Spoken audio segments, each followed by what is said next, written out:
Marker or something that you know that? You put a marker on your head? Is that what we call a yarmulke? No. How can you read it if you can't see You there? got through 4 pages last time? Ah. Well, looking in. I think we're 105.8. I think this is a classic. We're gonna sit here and debate about what page we're up to. Either be via Malmek or Vihine, which is class.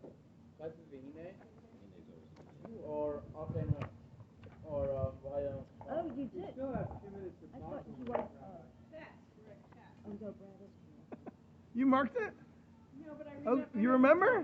Wow, somebody who remembered, guys. We're on the presence of greatness here. All right, where were we then?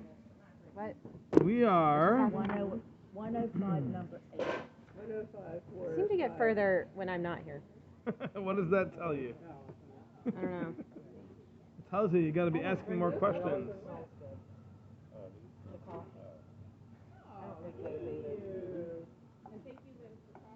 Oh, sure. Anytime. Okay. Yes, happy birthday, Lynn. Thank you, thank you. Oh, that's Thank your you for drink. I thought that sponsoring. was the Thank you for sponsoring the birthday welcome. coffee. So welcome. Enjoy I'm it. not the cream. Everybody, make a bracha in honor of Lynn's birthday. Oh, nice idea. Everyone make a bracha anyway. Wait, what do you make? What do you make on coffee? Shehakol. Okay. Doc, you ready yet? I don't know how much bottling we got. You came late, so you still got 10 minutes of bottling to make Yeah. up. You were late, sir. 1 minute of bottling. What? Even if I was late. I don't think you should be trusting your phone all that much. It can be misleading, you know? Okay, are we ready? Anybody? Yes. All right, let's get started. So,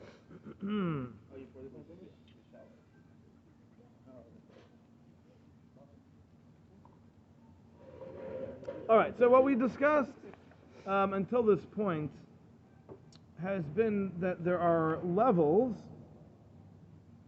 of people as far as the things that they do in life, and based on those levels, the decision is made by Hashem alone as to exactly how to deal with their world to come. So, he said that it primarily works with the majority system. So if a person's majority is good, then he will go to the world to come. If his majority is bad, then he won't. However, in order to make sure that justice is served, every single bit of action, thought, and word is going to be accounted for. And therefore, even if the good is in the minority, there will still be reward given. And even if the bad is in the minority, there will still be consequence. So the main way for that to work is in this world. So meaning the majority is what decides a person's status in the world to come, and the minority is dealt with in this world. So somebody's majority good, then their minority of bad will be paid back through various means in this world. And if somebody's majority bad, then they will not have a portion in the world to come, and the minority of good that they've done will be paid back to them again in various ways here in this world. Then he introduced another level of helping people make it to the world to come, and that is Gehenna. Meaning that even somebody who is majority bad could still get a portion in the world to come through the good deeds that they have done, as long as they've met a certain minimum threshold. And whatever bad will not be paid for in this world, instead that will be paid for in the world to come in the area of Gehenna, which will allow for further cleansing and purification. And then what's left, being the minority good that's left, that will be their ticket to the world to come and their position. He also mentioned that there is a very small group of people who will not even make that minimum threshold.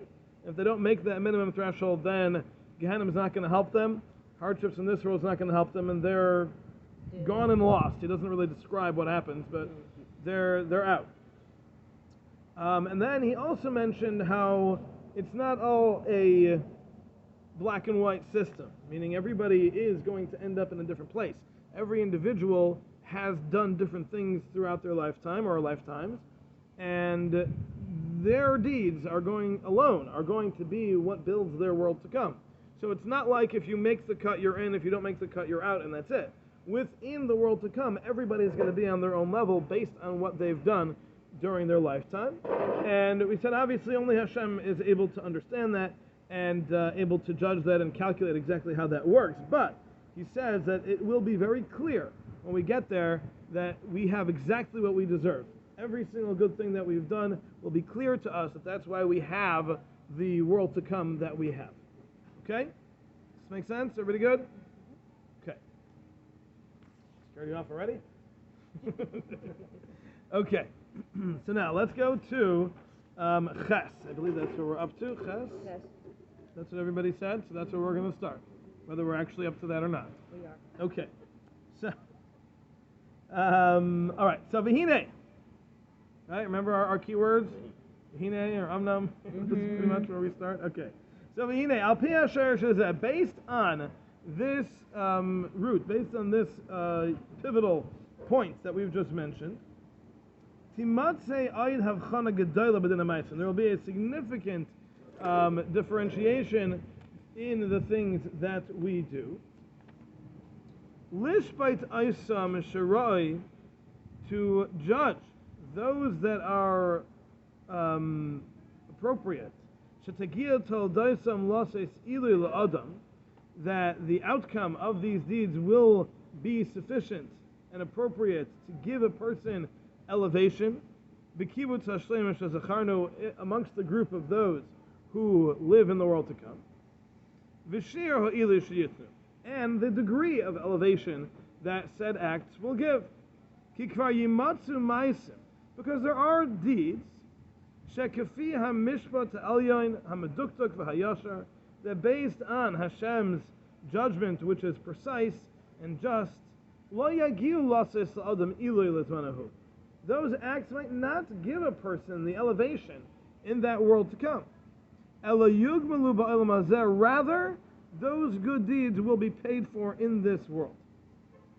And then, if that happens, meaning if the person is given the reward for his good deeds in this world, then by the time he gets to the world to come, he's going to be left with very little. And he's going to be on the lower end of those who are up there in the world to come. Biktane hakibatahu, they'll be amongst the small people in the gathering of those who live in the world to come. So, what he's saying over here is that there is a system of payment for good deeds in this world as well. Because until now we've really only spoken about payment for good deeds for those who are wicked, and we've spoken about payment for the bad deeds. Now he's talking about payment for good deeds that might even be for those who are majority good. He doesn't differentiate, but he says that there are going to be good deeds that will be paid for potentially in this world. Now, he doesn't describe at this point what causes that. He doesn't say what would make a person get the reward for their good deeds in this world. But he's saying that if that does happen, and a person does get the reward for his good deeds in this world, then he is at a risk of being left for eternity with a pretty low bank account. And his stature will be amongst the lower end of the people in the world to come. So, getting reward in this world is not a good thing, because it's taking away from the permanent reward, your permanent stature, forever, for all eternity. Not worth it. Right? There's no way that you're going to tell me that makes sense. Right? That would be the equivalent of saying, oh yeah, I want to go on this ride, let me sell you my house so I can go on the ride. Right? The ride's over after 60 seconds, and now you have no house. Right? That doesn't make sense. You don't want to do that. Now, obviously, it all works out in perfect system. So it's not like you'd be giving up something that has a lot of value for something that has a little value. The values have to be equal and deserved, but just be aware, as he's saying, that there is a time and place in which Hashem decides that the good deeds that a person has done, or at least some of them, are not going to be rewarded in the world to come. They're going to be rewarded here in this world, and then it's going to leave a person kind of poor in the world to come. Should I stop sleeping completely now? No, please, continue. It's good for you. But then if I stop sleeping, I would suffer. You would suffer more. Is that a bad thing? Well, that's what I'm getting at. What do you mean? So if I stop sleeping, I suffer more, then doesn't that make sure that I have more suffering here, or hopefully? Okay, so he hasn't talked about suffering here. He's talked about getting reward for good deeds in this world. So if your reward for your good deeds is sleeping well, then you should daven that you don't sleep well. This doesn't make any sense. And we can all daven for you as well. We can have like a Tehillim group. Okay, let me clarify. So what we're saying here, we're not talking about anything that is self-inflicted. Okay, we're talking about what Hashem does for a person or to a person. We're not talking about something that someone does to themselves. We're talking about that under certain circumstances, which he doesn't describe yet, a person might receive the reward for their good deeds in this world. Now that's not up to us. It's not something that you are in charge of or that you're in control of. If Hashem decides that this good deed doesn't deserve reward in the world to come, it deserves reward here in this world, that's what's going to happen. Now, he's letting you know that's not a good thing. Because what you're ending up with is you're giving up eternity for a temporary gift. Not worth it. So, again, this is not talking about self-infliction. This is not talking about a self-inflicted punishment. It's not talking about anything that you do or you have control over. This is the way Hashem runs the world. Just to bring out an example, the Gemara does talk about one of the sages who was extremely poor, I mean, beyond anything we could comprehend. And he was so desperate that he davened to Hashem to have some of his world to come in this world. And he was given the leg of a table, I believe. Whatever that means. Probably doesn't mean literally the leg of a table, okay? But he was given that, and his wife yelled at him and says, give it back. It's not worth it. Right? Meaning, even though a person is in extreme poverty, they have nothing to eat. Them and their family, no one has anything to eat. Doesn't matter. Don't give up your world to come. It's not worth it. Okay? So that's what we're describing over here. Now, if you should ever have the opportunity to ask for your world to come here in this world, don't. Okay? Just saying. Don't do it. Okay. How's it going? So, with that being said, does this clarify things for you, Doc? Yes? Okay. All right. I feel like there's a caveat coming. What do you mean? Like there's always an out. There's always an out. Wow. Okay. Like here's the thing, but if you do this, then that won't happen. I'm waiting for it. Okay. All right. There isn't one, is there? Pay attention. Huh. Okay. Okay. Now, I will just add at this point that because the Ramchal here does not describe under which circumstances this system is going to be used, I will just throw in here a point made by Rav Dessler in Mefta Melio and Strive for Truth, where Rav Dessler says that the system of reward and punishment in this world is based on the motivation that a person has. Meaning to say that if a person is motivated physically to do this particular good deed, then his reward will be physical, meaning it will be given in this world. So the example that we've used many times has been if somebody gives a donation because he wants his name up on the plaque. So in doing so, the motivation is not a spiritual motivation. The motivation is a physical motivation. And again, when we say physical, we don't mean like that you can touch it. It just means it's a product of the human, not from the neshama. And things like ego and honor, things like that are physical as far as we're concerned. So if a person's motivation for doing the good is something in the physical realm, then the reward will also be something in the physical realm, because that's what he wants. He wants the physical. He wants that ego boost. He wants that honor, so Hashem will give him that as the reward for what he's done. So according to that, that might be what the Ramchal over here means, that there will be times that a person will be given their reward in this world. Those times, the way Rav Dessler is saying it, mean when a person is motivated by physical things, things of this world, that's when that reward will be received in this world. Okay? Clear? Yep. Yes? Okay. Yep. All right, so let's continue. But when we say something's motivated by something that's in the physical world, for example, like all the issues that do that Chinese dogs are like, oh, if you give X amount, you're going to get.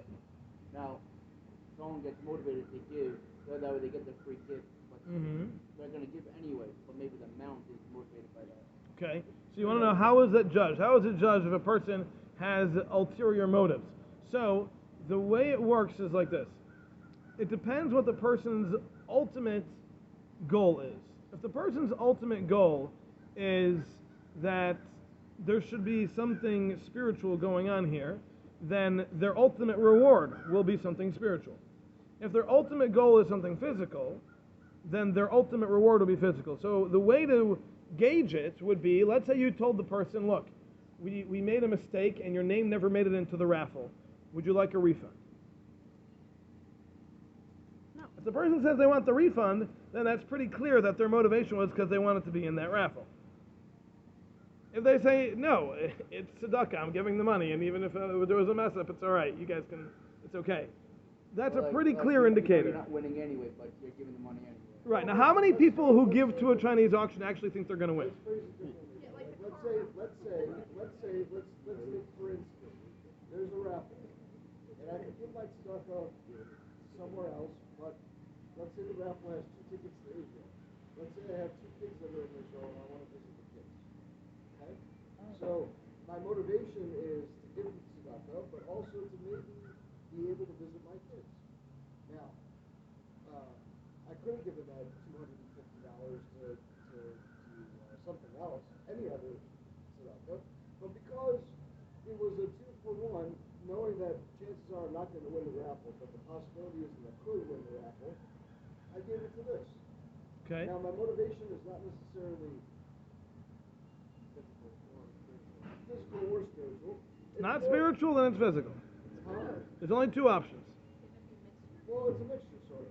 There you go. It's not neither, it's both. Plus, it's Israel. Plus, it's, you're going to have down by the Kotel, maybe late. You think that's why? You think that's why you want to go? Or it's something that you'll do once you're there? Listen, I mean, I have an Israel checklist, okay? Yes. I mean, I'm not going to see jeeping in the desert, it's not on my list. However, the Kotel is one of them. And I will say that there is some spiritual motivation in it. Okay. Some physical So the answer is simple. But the tzedakah I gave. All right, the answer is simple. I'm not going to win. It's like going to the casino. I go in there and I go in there with $100. I know chances are I'm not going to come out with that $100, but maybe I'll win something. Right. So same here with the raffle. Okay. So the answer is simple. If you have a mixture of motivation, there will be a mixture of reward. So if you're 90% motivated by spiritual things and 10% motivated by physical things, then you'll probably get 90% of your reward in the world to come and 10% here. Only Hashem can judge that. Only Hashem knows how much of that motive, how much of what made you do what you did was spiritually motivated and how much of it wasn't. How much of it is, well, this will also be nice, but really my motivation is something else. So Hashem makes that judgment, not us. Part of my suffering is I can't get to Israel, and so therefore, by losing the raffle, that was a benefit to me spiritually somehow. Tell it to the judge. So, I'm gonna have a fun time when I get up there. Ay, ay, so this is the case that Don't call me for help. What are you talking about? You're gonna be my defense attorney. I will be absent that day. scary. We'll call Rabbi Matt. Yeah. Let's say, Can't not afford that him. kind, it's not that kind of lawyer. Okay. So whenever, like, we're giving, there's there's always like, you know, the donation list, right? There's always that you know, we mention, you know, any event we have like all of the sponsors and whatever else. Mm-hmm. So is it better then to just give it anonymously? Okay. Why do we list all the sponsors? All right, good question. So Jody's asking, well, wait a minute. If you're telling me that every time we give somebody honor for giving, so then why are we doing that? We're taking away from people's reward in the world to come. Seems like a terrible thing to do. Yep. So the answer to that is as follows. If a person is truly motivated by the fact that they're going to have their name mentioned or on a list somewhere, then that's true. That would be taking away, but that's their motivation. Right. In order for us to motivate people to give, we need to show people that other people like them also give. Okay. So if somebody gives anonymously, you know, there is a method in fundraising that says that if you give anonymously, you have to pay double. Because the chances are that there was one person who would have given because you gave, and now that won't. Okay. It's an approach. When Rabbi Weil came here from he's the VP of the OU, he said that is their policy in LA where he lives, and in New York. It is more modest to give anonymously, but it's also potentially detrimental to the fundraising effort. So they charge double if you want to go anonymous. Just because the person who didn't give was, like, I'm trying to think what's going on in the mind of the person who then made the decision not to give. Because they look at a list and they see, okay, these are the hippies who are giving. That's not for me. Or these are the women who are giving. That's not for me. Right? Or these are the frummies who are giving. It's not for me. What? Then anonymous would make it easier for them. No, because then they see, what does it have to do with me? If they see their neighbors on it or their best friends on it and say, oh, okay, this is something that I'm connected to. I mean, this is a real system in fundraising. It's a very big deal. It's a very big deal. Outward. It is manipulative. Absolutely it is. But again, outward extrinsic motivation thing again. So when I personally am very hesitant to allow people to give anonymously, and I had a list. We were doing sponsorships for every person was able to buy a month of a certain program we had for learning. And I put the sheet out and I allowed people to sign up to take a month.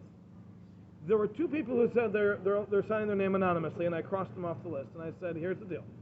I said, if we fill all 12 months, I will give you that slot anonymously. But if we don't fill that, you cannot have that slot anonymously. Because I can't take away from it. So you don't want it, someone else is going to get that chance. That's up to them. But if you're going to put your name down anonymously, I have to make sure that I can sell all the spots first.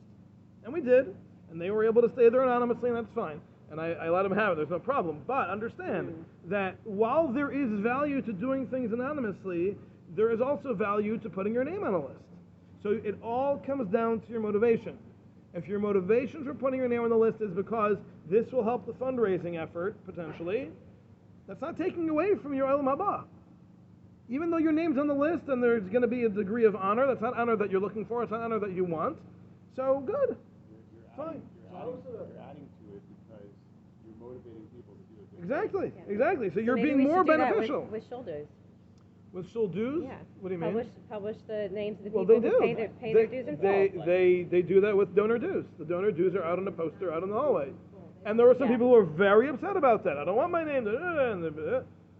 Okay, everyone's entitled. If someone really wants to be anonymous, my personal opinion is I'm charging double. Put it in the email, because I never see that sign. Like, I don't know, I probably walk by it every day. Yes. A class by Rabbi Raka Yeah. in Chicago. Uh-huh. Said that if your motivation is when you give tzedakah, or when you do something, anything, you go into a business venture, you give tzedakah, you do anything, and you have the good in mind, you have in mind that you're going to perpetuate the good that you're going to get and receive from those things, then you can never go wrong. Hashem is going to always, back you on your ventures and back you on your things if you have, the idea of giving to others and charitable acts and doing good with them the physical that we're going to be having. So that's not necessarily a reward per se. There may be some physical reward in it, but the spiritual reward is that much greater because you can perpetuate that good. Right, so what you're saying is, and I'm not going to bother repeating what you just said for the benefit of those listening into the recording, but essentially what you're saying is that if a person's motivation is to perpetuate goodness, that means that their motivation is spiritual and their reward will be spiritual. Okay. That's what you're saying. But you're going to be getting physical. Even if there is some physical benefit, it's the same thing as having your name on the list. There is some degree of honor that a person will get, but if that's not their goal, that's not their motivation, that's not what they're looking for, then it won't detract from their reward in the world to come.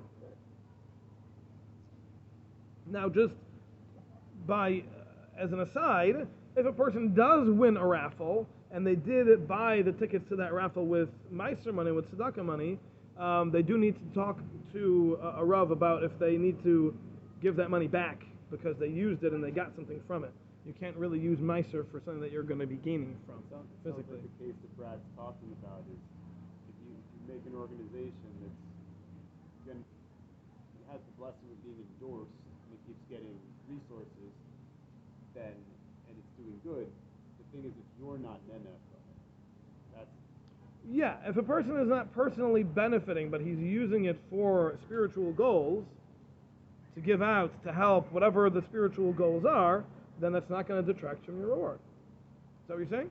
just right. As long as you don't privately benefit. Right. It's not money in your pocket. Then it's not taking that. Right. But Brad's saying even if there is money in your pocket, even if there is, but again, if your motivation is not the money in the pocket, that's a byproduct that happens to be, you have to run a business.